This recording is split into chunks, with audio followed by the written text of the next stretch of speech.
हमारी तैयारी 2024 तक की है। लगातार आपने इस कानून के साथ खिलवाड़ किया और प्राइवेट मंडी लूट का केंद्र है और लोकतंत्र में राजा की जिद नहीं चलती। ये दुनिया का ऐतिहासिक सबसे बड़ा गांधीवादी आंदोलन है।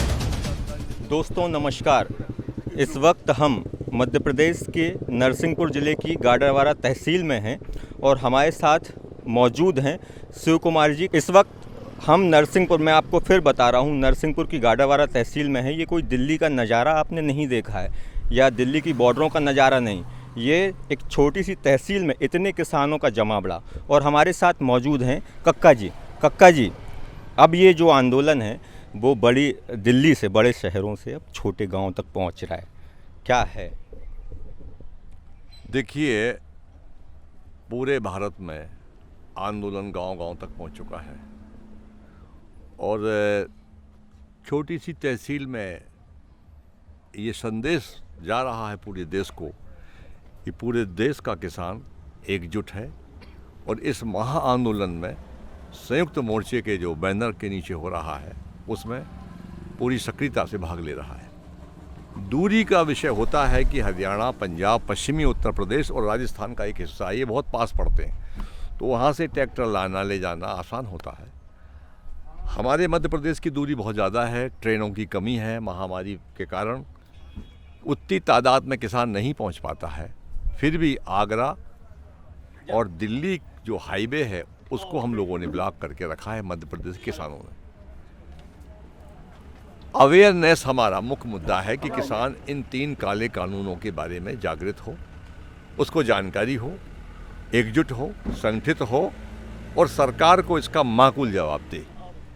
पहली बार ही हमने अपील की है कि किसान जाति, धर्म, पार्टी से उठकर किसान बनकर, मजदूर बनकर इस आंदोलन में कूदे।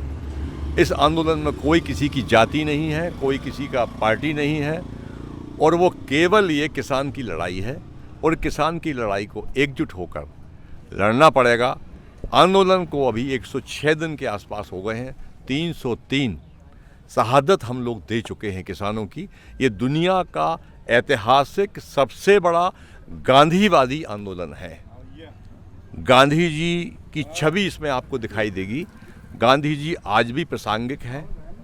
गांधी जी प्रताड़ित होते थे, दंडित होते थे, शहादत भी हमारे लोग की होती थी, अपमानित भी होते थे, पर वार्ता वो अंग्रेज़ों से करते थे।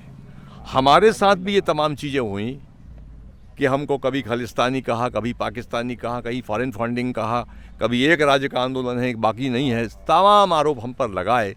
26 जनवरी को हम देशद्रोही हो गए। ये तमाम चीज़ों के बावजूद भी हमारी वार्ता चलती रही। वार्ता हमने कभी पीछे नहीं हटे और अब सरकार की ओर से वार्ता बंद है, हमारी ओर से नहीं है। तो सरकार ने वार्ता बंद की है, हम तपस्या कर रहे हैं, तप कर रहे हैं और साधना कर रहे हैं और गांधीवादी रास्ते से हमको सफलता मिलेगी, ये तय है। तकरीबन 100 दिन से ज़्यादा हो चुका है, 11 बार की वार्ता हो चुकी है, कई घंटों की ये वार्ता रही। कोई निर्णय क्यों नहीं निकल पा रहा है? देखिए, सरकार जिद पर अड़ी हुई है और लोकतंत्र में राजा की जिद नहीं चलती, जनता की बात मानना पड़ती है। अगर पूरे देश का किसान ये कह रहा है कि हमको ये काले कानून नहीं चाहिए, तो आप जबरिया हमको क्यों देना चाहते? सरकार को जिद छोड़ना पड़ेगी। लड़ाई हम लड़ेंगे, पूरी ताकत से लड़ेंगे, आखिरी सांस तक लड़ेंगे। और मैंने तो घोषणा भी की थी कि हम अपने वतन जिंदा नहीं लौटेंगे। तो अभी मैं अपने गांव नहीं गया हूं, घर नहीं गया हूं। या तो हमारी लाशें वहां से आएंगी या कानूनों को रद्द करना पड़ेगा। सरकार ने बोला है 3 साल तक हम इसको स्थगित कर दे रहे हैं, स्थगित कर दे रहे हैं 3 साल तक इस कानून को। और वो कह रहे हैं एमएसपी पर भी बात करने के लिए तैयार हैं और मंडी भी बंद करने को नहीं कह रहे हैं। फिर कहाँ पेंच फंस रहा है कक्का जी? देखिए, राउंड 12 हमारी बात हुई है। एक राउंड में अमित शाह भी साथ में थे जी। सरकार ने 1.5 साल के लिए कहा है।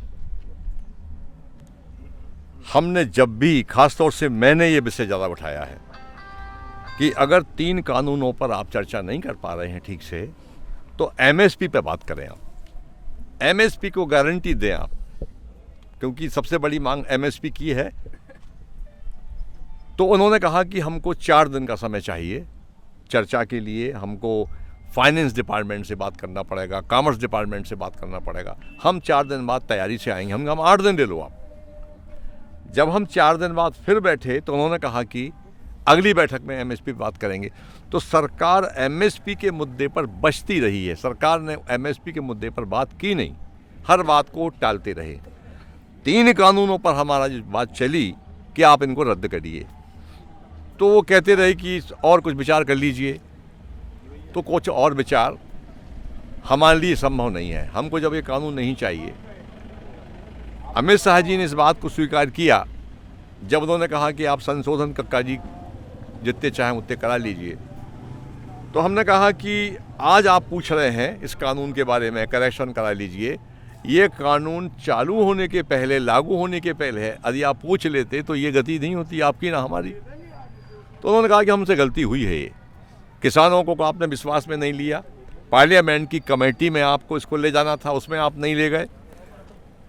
राज्यसभा में आपने बगैर चर्चा के इसको पास कर दिया। लगातार आपने इस कानून के साथ खिलवाड़ किया। और महामारी जैसी समय में ये कानून लाने की क्या आवश्यकता थी आपको? तो संशोधन की बात सरकार करती रही है। हम संशोधन की बात को में तैयार नहीं थे। 1.5 साल को आपने स्टे करने की बात का प्रपोजल था, उसको हमने स्वीकार नहीं किया। 2 महीने के लिए सुप्रीम कोर्ट ने उसको स्टे कर रखा है, ऑलरेडी पहले से कर रखा है।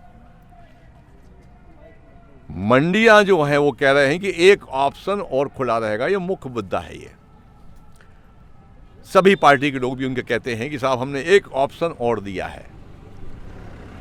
तो उसमें हमारा ये है कि जैसे जियो की सिम आई थी तो पहले फ्री में आई, उसके बाद लगा 100 रुपया, अब लग रहे हैं 600 रुपया। तो प्राइवेट मंडी को टैक्स फ्री होगी तो व्यापारी सबके सब प्राइवेट मंडी में जाएंगे। सरकारी मंडी में हमारी ट्राली खड़ी रहेगी, कोई नहीं लेगा।